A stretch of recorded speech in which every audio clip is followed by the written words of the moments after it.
আসসালামু আলাইকুম, আমি engineer Moinul Islam, Walton home appliance আর&ডিতে আছি। আজকে আমরা ওয়ালটনের একটি প্রোডাক্ট ওয়ালটন রাইস কুকার নিয়ে কথা বলবো। আমি ধাপে ধাপে এই রাইস কুকারটিতে কি কি কম্পোনেন্ট আছে, কিভাবে এটি ব্যবহার করা যায় এবং ব্যবহারের ক্ষেত্রে কি কি সতর্কতা আছে সেগুলো বলবো। প্রথমে বলে নিচ্ছি এই রাইস কুকারটি কিনলে একজন গ্রাহক কি কি পাবেন। একটি গ্লাস লিড পাচ্ছেন, পানি এবং চাল পরিমাপ করার জন্য একটি মেজারিং কাপ পাচ্ছেন, রান্নার সময় ভাত নাড়ার জন্য একটি স্প্যাচুলা পাচ্ছেন, রান্নার সময় সিদ্ধ করার জন্য একই সাথে একটি স্টিমার পাচ্ছেন এবং দুটি ইনার পট পাচ্ছেন। যদি কখনো একটি ইনার পট কোনো কাজে ব্যবহার করা হয়ে থাকে তাহলে যাতে অন্য রান্নাটি করতে পারেন সেজন্য আরও একটি ইনার পট পাচ্ছেন। এখন আমরা এই রাইস কুকারটি কিভাবে ব্যবহার করা যায় সেটি দেখব। প্রথমেই আমরা রাইস কুকারটিতে পাওয়ার কানেকশন দিয়ে নিব।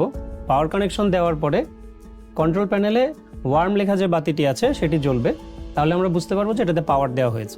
এবার মেজারিং কাপ দিয়ে মেপে পানি এবং চাল ইনার পটে দিব। দেওয়ার পরে ইনার পটের তলাটি আমরা একটা শুকনো কাপড় দিয়ে মুছে দিব যাতে ইনার পটের নিচে কোনো পানি না থাকে। এবার ইনার পটটি রাইস কুকারের ভিতর বসিয়ে আমরা এই লিভারটি প্রেস করলেই রান্না শুরু হয়ে যাবে। এবার রান্না অটোমেটিক্যালি চলতে থাকবে।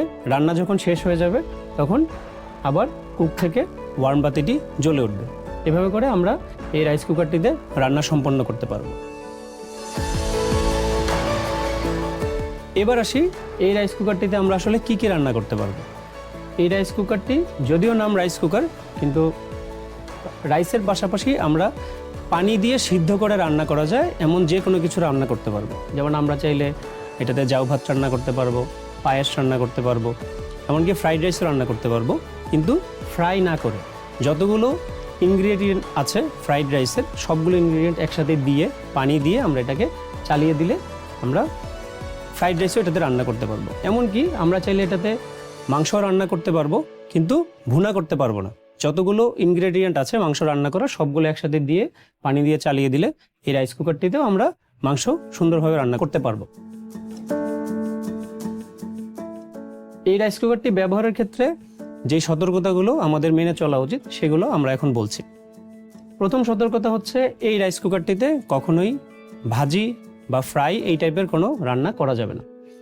এই রাইস কুকারটি যেই প্ল্যাটফর্মের উপর আমরা রাখবো সেই প্ল্যাটফর্মটি অবশ্যই কাঠের বা সিমেন্টের কোনো একটা প্ল্যাটফর্ম হতে হবে, যাতে এই রাইস কুকারের নিচ দিয়ে যে হিটটি বের হয় সেই হিট বের হওয়ার ক্ষেত্রে কোনো ধরনের বাধা না থাকে।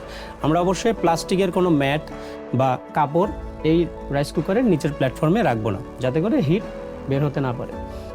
রাইস কুকারের ইনার পটটি ননস্টিক কোটিং করা। এই ননস্টিক কোটিং করা ইনার পটটি ব্যবহারের ক্ষেত্রে সতর্কতা হচ্ছে এই ননস্টিক কোটিং করা ইনার পটটি আমরা কোনো তারের জালি, মেটালের চামচ এইগুলো দিয়ে নাড়তে পারবো না, তাহলে উপরের যে ননস্টিক কোটিংটি আছে সেটি উঠে যাবে। এই রাইস কুকারটি ব্যবহার করার সময় আমাদেরকে সতর্ক থাকতে হবে যাতে ইনার পট ছাড়া আমরা রাইস কুকারটিতে পাওয়ার না দিই। যখন ইনার পটটি আমরা সরিয়ে নিব সাথে সাথে আমরা রাইস কুকারের যে পাওয়ার প্লাগটি আছে পাওয়ার প্লাগটি খুলে নিব।